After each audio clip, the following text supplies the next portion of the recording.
First, you get some training. Or see that on PR. You got the attorney and PR. You got you straight. Aaron, take it over. I was really worried about having a 5 o'clock session on a Friday. I think I totally switched.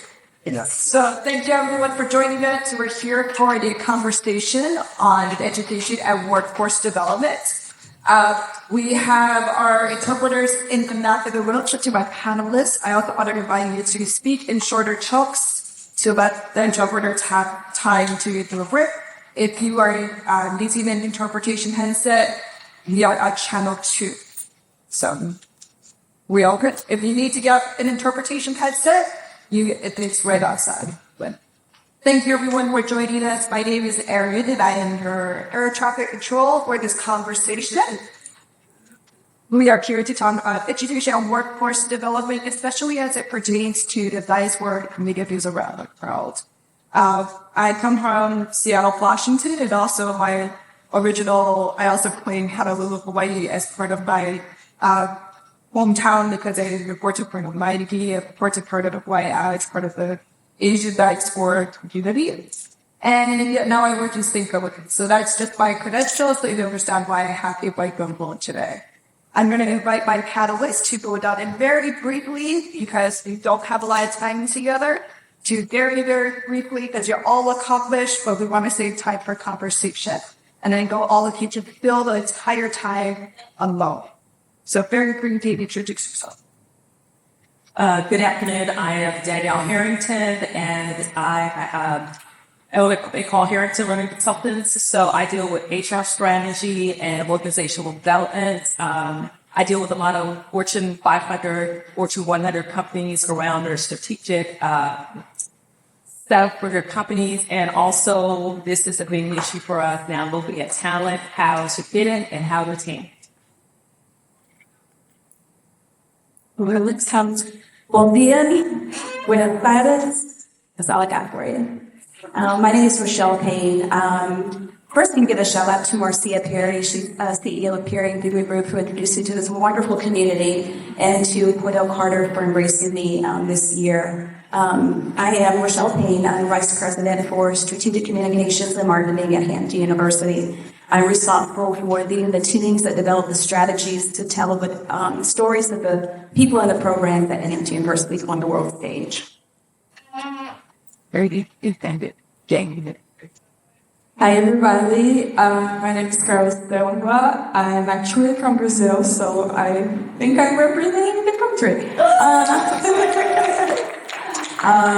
First of all, welcome to Brazil, to Rio, for those of you who is your first time here. My background is in law, in corporate law actually, but I had been working with Talento Total, which is an American nonprofit organization that does its primary job outside of America, supporting Afro-descendant and indigenous professionals throughout the world to go to America to top-tier business and law schools to obtain an MBA, go back to their home countries so they can become the next leaders. That's me. Thank you. Good afternoon, everyone. My name is Reverend Al Cockfield, and the founder and executive director of Nomad Academy Charter School. That is a middle school in Central Brooklyn, Brownsville. It is a 95% free and reduced lunch population. Also a co-founder of an organization called Black, which is Black, Latinx, Asian Charter Collaborative. We focus on advocacy for people of color who found and operate charter schools. And I'm extremely grateful to be here amongst a panel of greatness. Thank you. Thank you for your introduction and to being them brief. So the first question is, education in the Western world is model that system that first catered to the white and well, who is education, and subsequently workforce development was used as tools to advance some and not others. So we are also in a moment of time where education and I'm also going to say workforce development, because who works and earns some money is an important part of democracy and upholding democracy.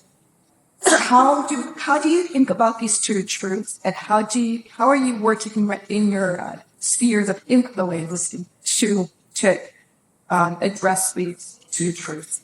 So we'll start with a hard question. I'm gonna just have awkward silence. So we talk about workforce. It is extremely difficult for Black and Brown communities for teachers to be actually certified. What you'll find in communities of color is that teachers are teaching without certification, and there's no current path built to assist them in getting certification without the manual doing testing.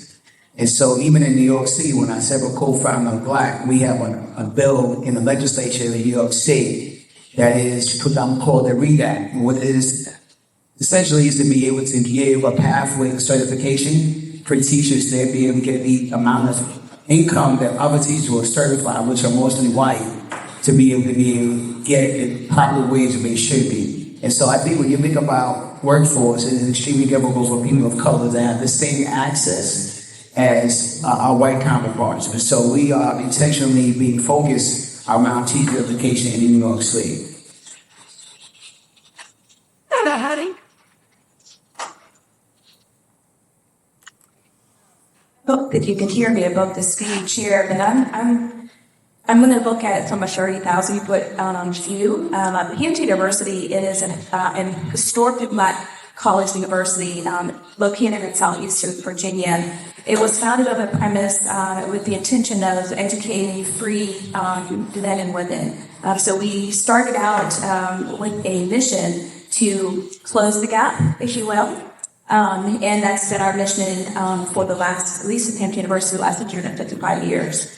So we take the position that we are here, we'll always be here. And so the intention of the charge is to make sure that the classroom is a model of democracy so that you practice the muscles of democracy. You understand the issue, you understand making the argument, and you prepare for it. And then you go into the workforce and you apply it.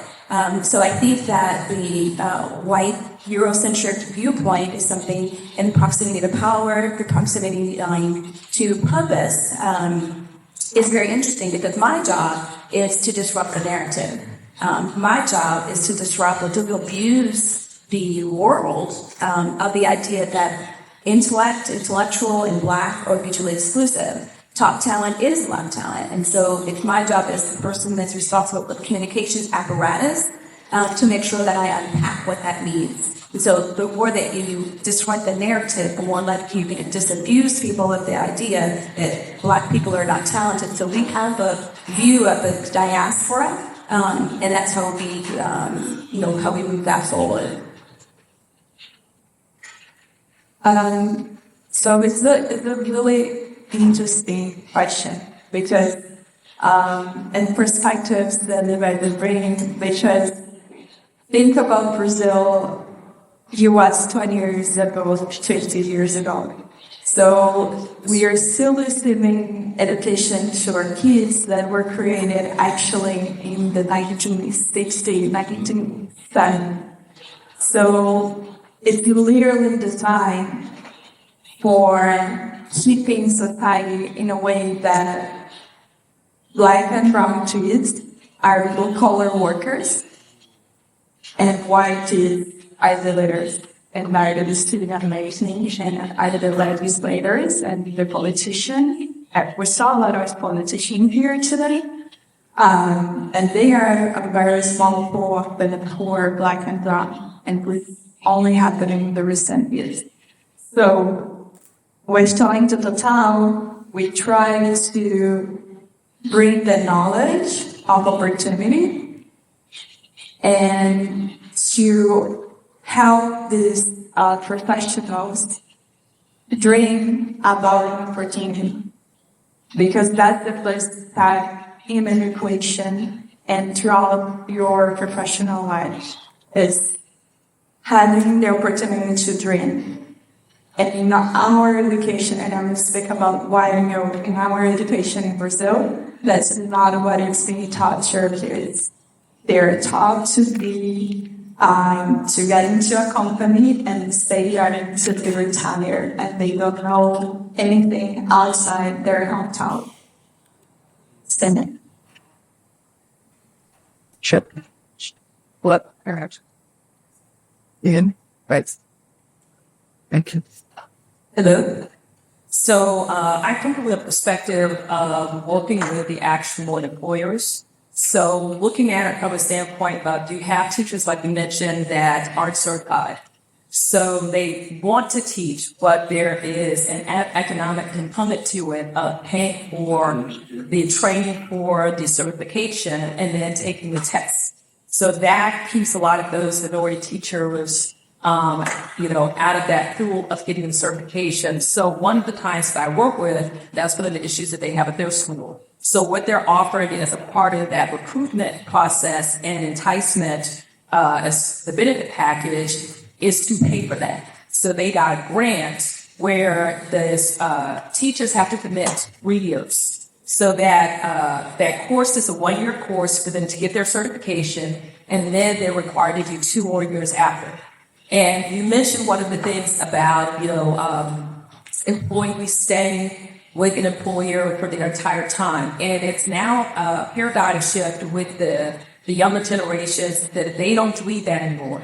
They're going to stay a couple of years and then they're going to move on. And it's not that they don't care about the companies. They're much more driven on their passions and what they want to do. So that's another thing we had to have them look at is, look at this as giving them the opportunity to build skills and do things, because you want to help them with their progression. You don't want to just hold on to them. That would be perfect if they realize this environment works for them.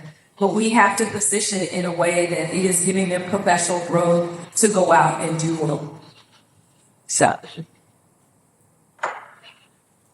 I just wanted to add that, one of the problems in education on the whole is attracting Black and brown people into the field of education.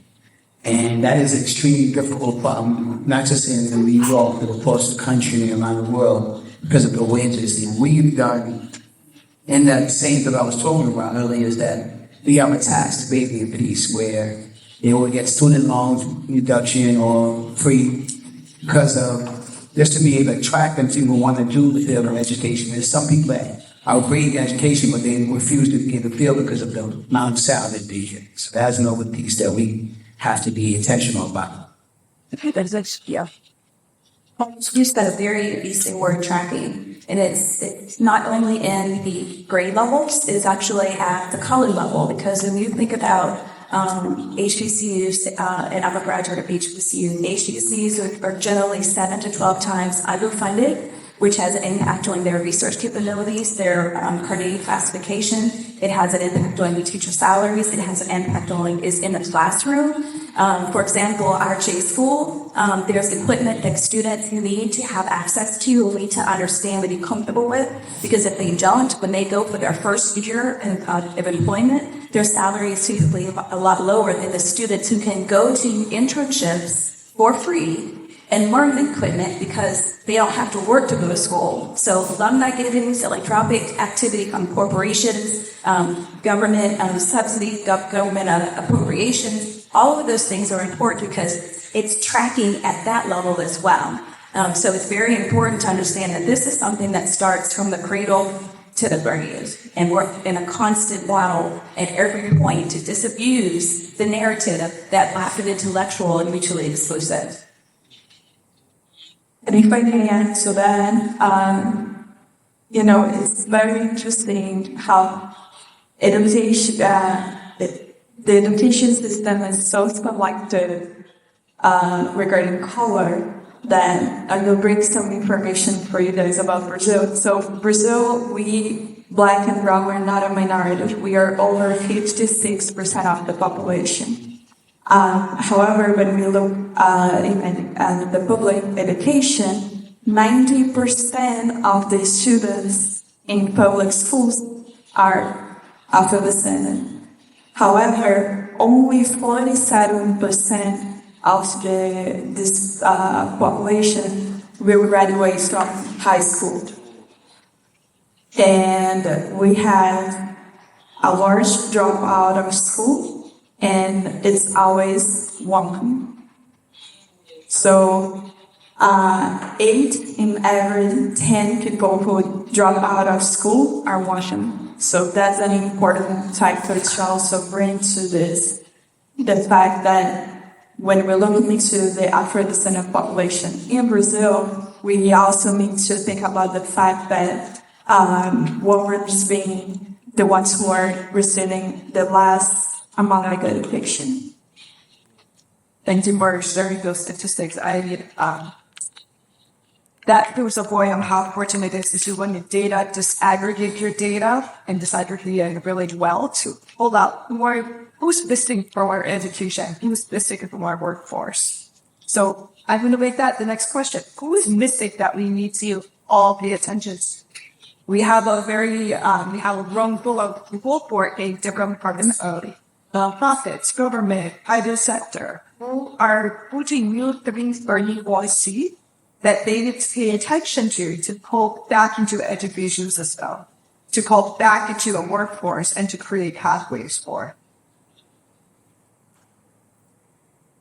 I will go ahead and say, Afro-descendant women are the ones who we always need to look for, because then, on top of that, and I'm sorry, folks from the corporate world, when they are looking to be hired, people will still ask the question here in Brazil, even though it's illegal, literally, if they want to have kids or they have kids.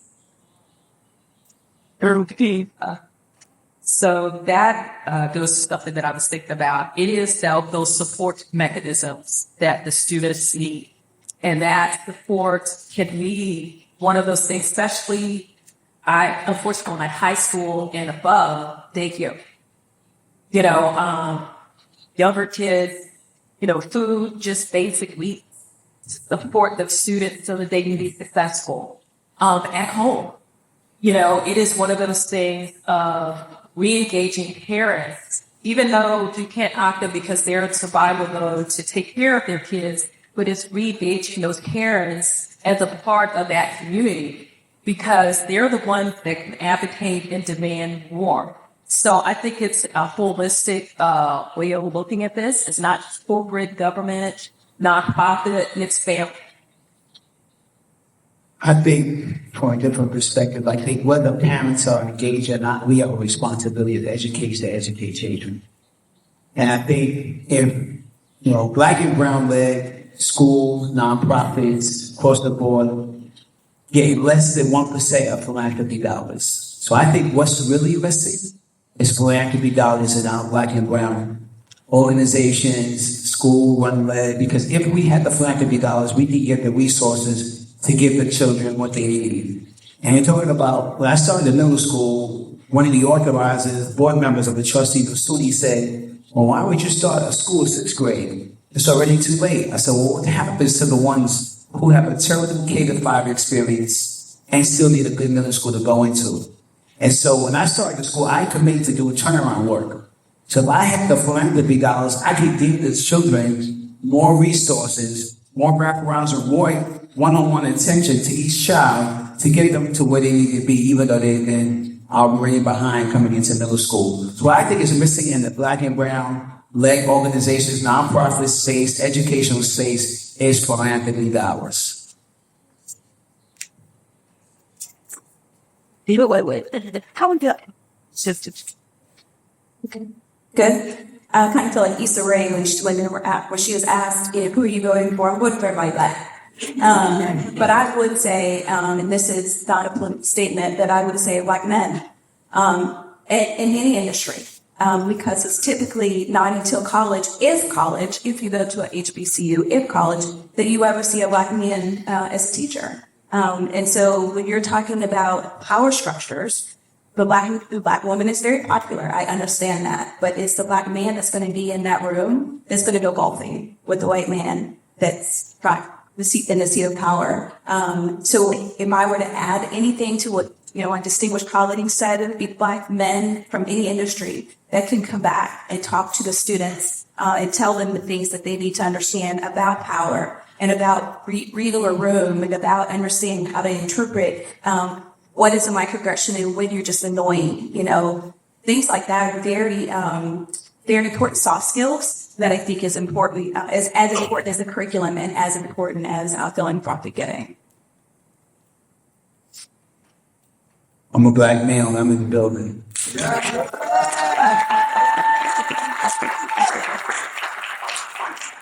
I mean, you've done a lot better than one, so. So, Reverend Al, you mentioned the family, and I want to pull on that thread a little. So, I worked at Growing Guardians of Birth to Five, so we spent a lot of time talking about parents, the importance of family. And beyond that, how are you all who are in different parts of the workforce development and education field, how are you working with parents of color, parents of the diasporic community?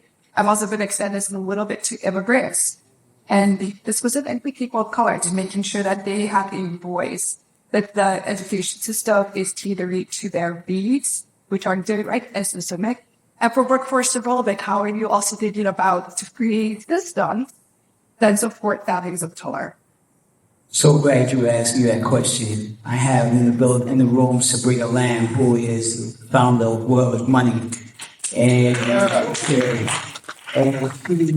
has been strategic in affecting our scholars and packing them on financial literacy. I think it's so important how you help parents and how you engage parents. As if you as you train your children, you impact the parents, right? And tell them what decisions are you making at home that's beneficial for the home, and teaching children how to be respectful and ask those questions with their parents. I'm in New York City. It's all over the news. We're speaking about migrants that are coming across the border. We have a huge population of migrants in New York City right now, and we are accommodating them, giving them the information to help them, wraparound services on holistically meeting their need, to be able to help them be contribute to the society without being a menace to society, if you will. And so we are being intentional about, as we enroll the students, bringing the parents in the building as well, and figuring out what their needs are to help them to be successful in a city like New York. So we're being intentional about engaging parents, about giving them the resources they need, because when you come from a whole different country, I know a lot of people think when they see USA, we coming to America, everything is available. It's not as easy as that. It's what it's seen on TV. And so when they come, how are you able to be sustainable? How are you able to give your children what they need to come to school every day and be successful? So that's what we're doing in Vermont. 1/3. And the help. I could add to that briefly. At Hampton, one of the things that at a university, one of the functions of departments is alumni affairs. One of the things that we innovated on is alumni affairs and curatorial relations, because we understand that it's about legacy and that you have to tie one generation to the next generation, and that you all have to give back, whether it's through service or financial support. So our focus on PRs is to support that concept of legacy. So that's one of the things that we're doing at Hampton, is expanding our outreach, not only just to alumni, but our alumni are doing very well. There was just an article about Hampton, Spelman, and Howard were in the top 3 where alumni are really outperforming other institutions in terms of salary and wealth. And so when you understand that you're out in the industry and you're doing what you do, if you're a legacy family, then you're bringing that back in. So, reaching out to the parents is something that we thought was very strategic and innovative. At the Link to Total, we work with young professionals. So most of them are not parents yet. But I do believe when we contribute the most is with helping them in all these stages that they go through in order to apply and be successful on their MBAs and LLMs, which is the Masters in Law, where they create a foundation educationally, so they can become even higher professionals, and they have this financial means to have kids, to support their future kids. So even though it's not specifically, indirectly, we are supporting them to guarantee that their future kids will have a better future. So on my side, I'm similar to yours, it's not dealing with parents per se, but what we do on the corporate side, especially being a minority because I have a different lens, I deal with a lot of intern programs, analysts and associates where they're initially coming into the workforce. So it is around mentorship for these students. It is helping them navigate, finding a mentor, understanding that there are certain things that they need to know. You mentioned emotional intelligence. Those are things that we're not inherently taught, especially minority students coming in, of how to navigate through the politics of a corporation. How do you find someone, that can help you be a mentor or even an advocate, because they are two different people. So it is getting them those skills so that they can be successful, because, it has been said that these are things, they're so focused on the academic side, but that is not the only thing that you have to navigate once you get into the corporate realm. And we're finding a lot of programs. So the UNCF has one where, as a part of their entrepreneurial track, the soft skills is what they're now looking to teach these students coming through, because we're finding a lot of with minority, but also with non-traditional or immigrant students coming in, is that the corporate is saying that they can't adjust, that they're hard to work with. And it's because we have this white construct that they now have to assimilate to, but they were not taught the rules of the game. So what we're trying to do now is to teach them some of those rules as we get them ready to go and be successful in a corporate environment. Thank you. Thank you all for your answer to the please need to hear your answer, but I know it's true. And that's what I'm going to hear. So I'm going to ask the question, and I think we have, time for a couple, maybe two, if we're lucky, 3 audience questions. So while I ask the next question, if you can queue up, have your questions ready, and then I'll bring the mic around to anyone who has a question. Right? So my question to all of you is, briefly name one success that you see serving the diaspora in this particular program, like they did somewhere else?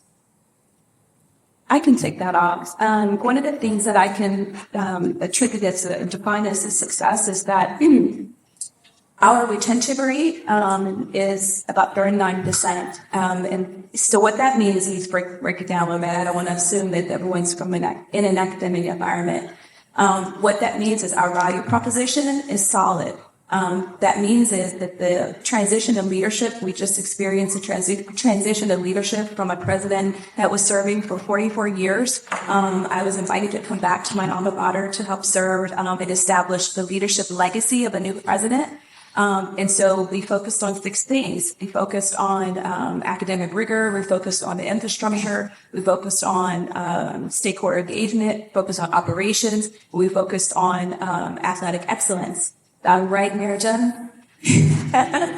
And what that means is, taken together, the value proposition was strong. So because you want to go to HBCU is one thing, but because you want to stay at HBCU is another thing. And despite not being funded, 7 to 12 times not funded, despite not maybe getting the best first year salary and going through your life not earning but 67 for black women, 67 cents for every dollar a man earns, and then losing out on $952,000 over my corporate lifetime, there's still value in supporting an HBCU, so we can change those numbers. So when you talk about 39% retention rate, that means that not only do you want to come, but you want to stay, and you want to matriculate through to then become a reverend and an entrepreneur and a leader and be a captain of industry.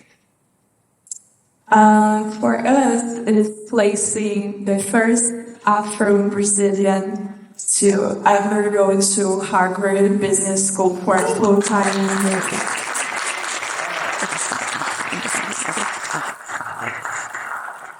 And on top of that, placing the very first Afro-descendant Brazilian woman at Cambridge Business School for a full-time degree as well. So, I always like to ask people what they define as success. What is success? So we could end here and say these people were successful. They went to the best schools in the world, right? And they were the first ones, so they were opening the doors.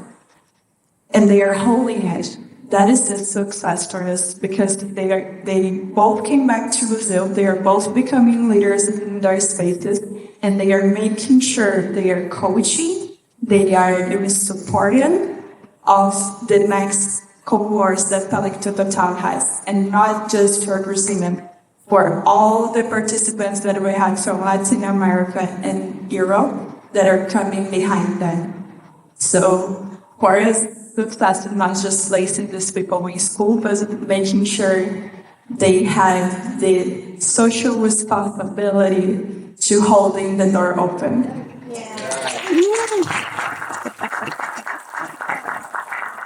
I think for me, on the corporate side, is seeing all of the leaders in this room. Because if we think back to when we were coming out of college, there was an idea that people could do these, but we didn't see those people. But now we have an environment where you have leaders across nonprofit, corporate, government that you can refer, and they have acknowledged the fact that they didn't have it, and they're going to make sure that the next generation does. So that is the success. Even though DEI in the United States is waning, but there are still people that within their lanes are going to make sure that there is diversity, that there's going to be inclusiveness. And to me, the biggest thing that I want to make sure that we focus on is the equity. If we don't have equity, the diversity, and the inclusiveness does not matter. So that, is what I'm seeing as success, that we learn from it and we're making sure that the generations behind us don't have to experience the same things. I'll give you one success story I think that is impactful. This young man, his name is Jaled Prince. Him and his mom were undocumented. The attorney that was handling the immigration papers messed up and scheduled the interview in Guyana instead of in New York. And so they did not want to go. He was finishing up. Those who were in New York and from New York, he was already in Brooklyn Tech. He graduated from my school, went to Brooklyn Tech, and did very well. And I had to call my Congress members between Brooklyn and Queens, and have them call the embassy in Guyana and say how important it was for them to make sure this young man him and his mom get the visa that they need, the green card. So much hesitation, I forced them to go travel to Guyana, which they had in business. They left. Went to Guyana, interviewed at the embassy, got their green card, and then he went on his laptop and applied and had a full scholarship to MIT. Woo! And then when he put his scholarship, even his travel was covered. Everything was covered for him, and these are the stories that people. It's typical in each city that folks come and they try to make a way. They do everything that's necessary to get their children a better education. But it's up to us to really make sure that we give them a platform to bounce from and be able to give them the doors to open. So that's a success story that I'm very proud of. Thank you for sharing it. One of the things I remember that is I work at the systems level of education, but that is what educators who know their families know.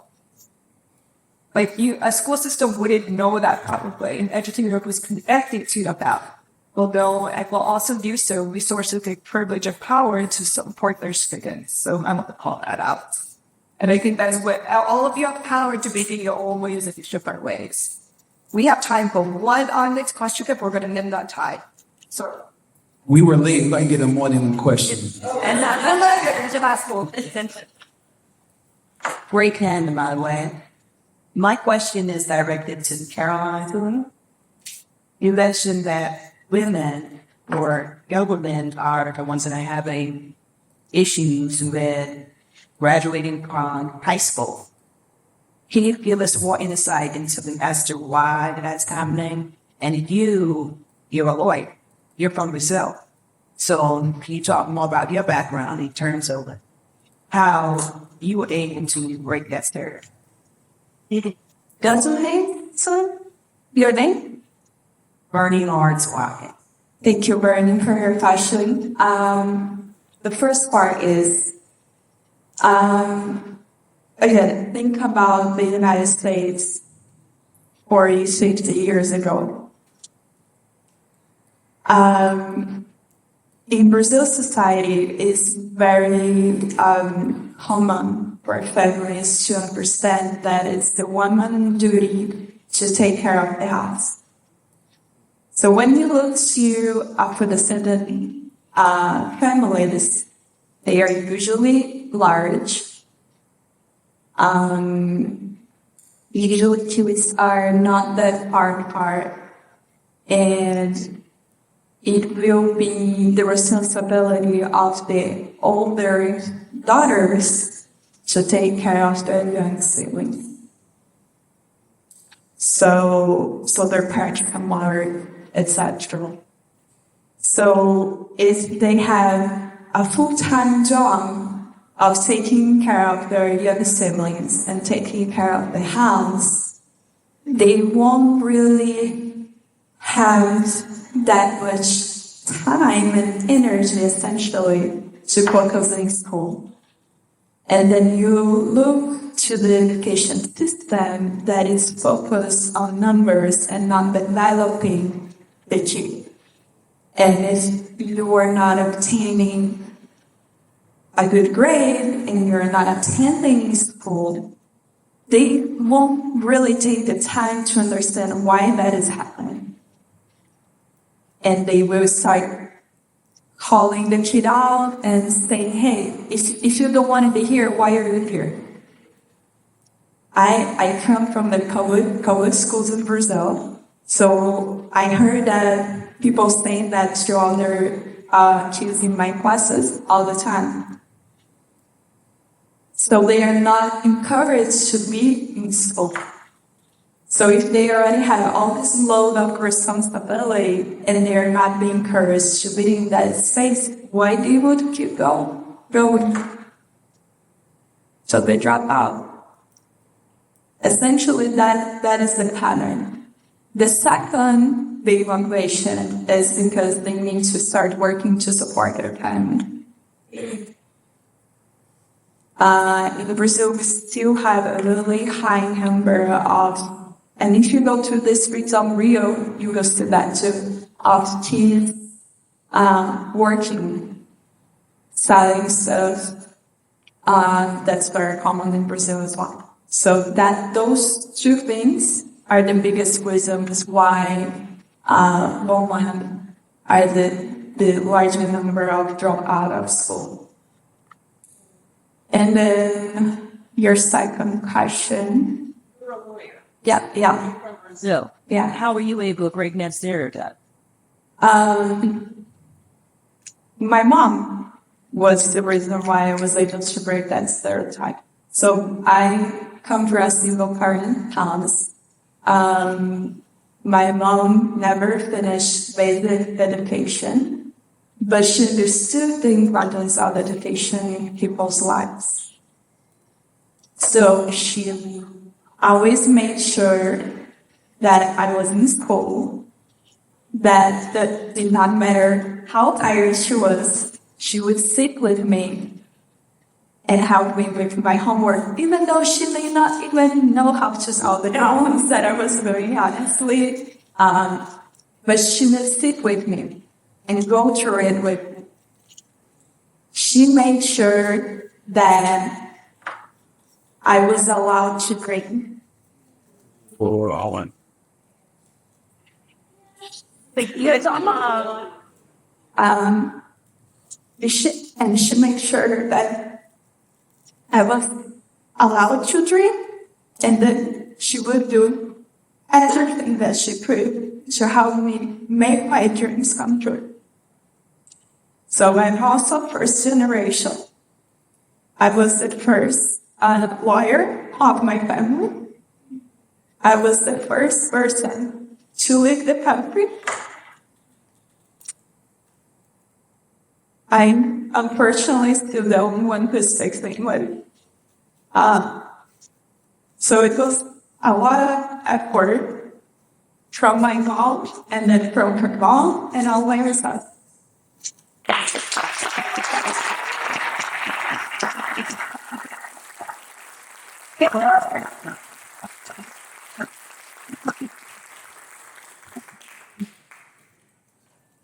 Thank you for sharing. And thanks for sharing your research with us. I think we're going to stand up that. And so wonderful. And like I am moderate panel. Come on, Harold, one more question. Can I just time for 2 minutes? One more question. They gave us some room later. Okay. It has to be really, really clear. Actually, what I'll do is if you will get to 10-second questions, we'll take them together and one or two of you, one of you will be able to answer something. If you go too long, I'm going to say others to you and it's going to look weird. Okay, fast. Okay, really quick, War MBA wondered why there weren't more black personnel for warden. Your question around, this is my actual question. As a warden MBA from Camden, New Jersey, I decided to make a switch back to education. I remember when I was at warden, somebody said, you know, I really like you, kid, but why are you here? You care so much about people, right? And so and gratefully, I get paid well. What do we need to do to like recruit more passionate, gifted men of color to education? Because that is the real need. I think we have everything out. My question is just around philanthropy. You all touched on philanthropy and you're raising for to get to the next right. Can you just talk about that a little bit more?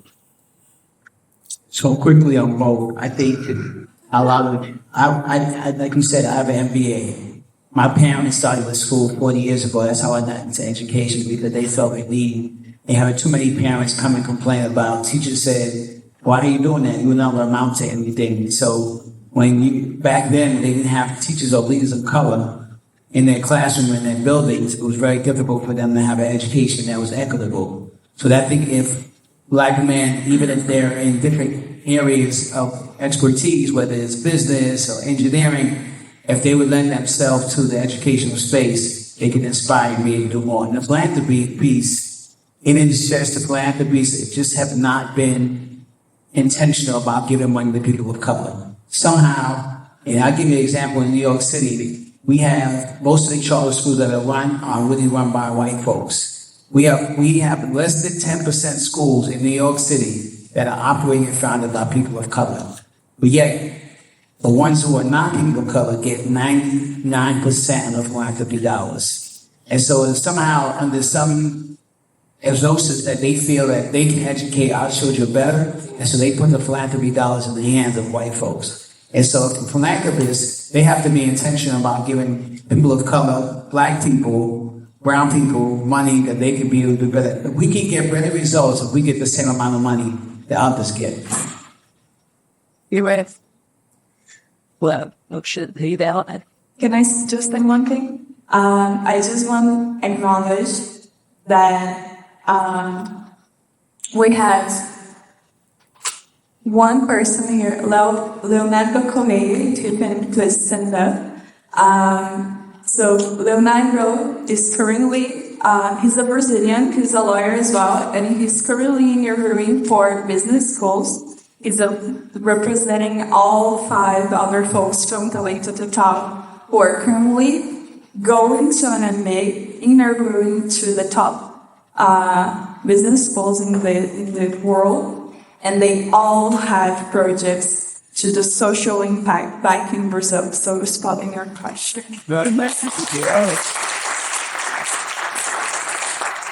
And thank, as I was saying, I always like to end the sessions with a moment of gratitude. So I'm going to intentionally pause and ask you all to think about something that you've learned, something that you would go like, wow, I'm walking out of here learning something new. And the reason I do this, they often become shared spaces like this. We learn something, we take something, and then we just move on. We're like butterflies, we won't let to like go get a coffee, go get a drink or something. Maybe I have to visit by myself. But when we do that, we don't encode the good stuff. Brain science tells us like we're programmed to remember the hard things, the bad things, because it keeps us safe. It does from making us in this thing. So it's harder to encode the great stuff, but that's what we need to break progress, to do the hard work. So let's take a really quick moment to think about something you learned, something that you wanted to do and gratitude. And I hope that you'll afterwards, if I had more time, I'd invite you both to share the up, but maybe share everything for returning. We'll walk to the next bit. Well, let's pause.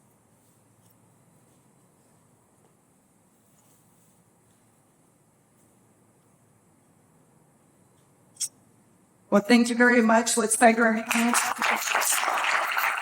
I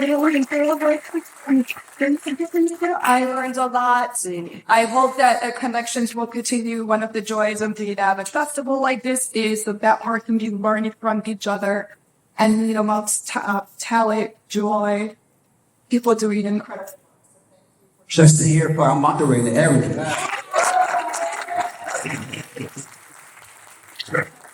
That's all great here. Yeah. Do you have any requests?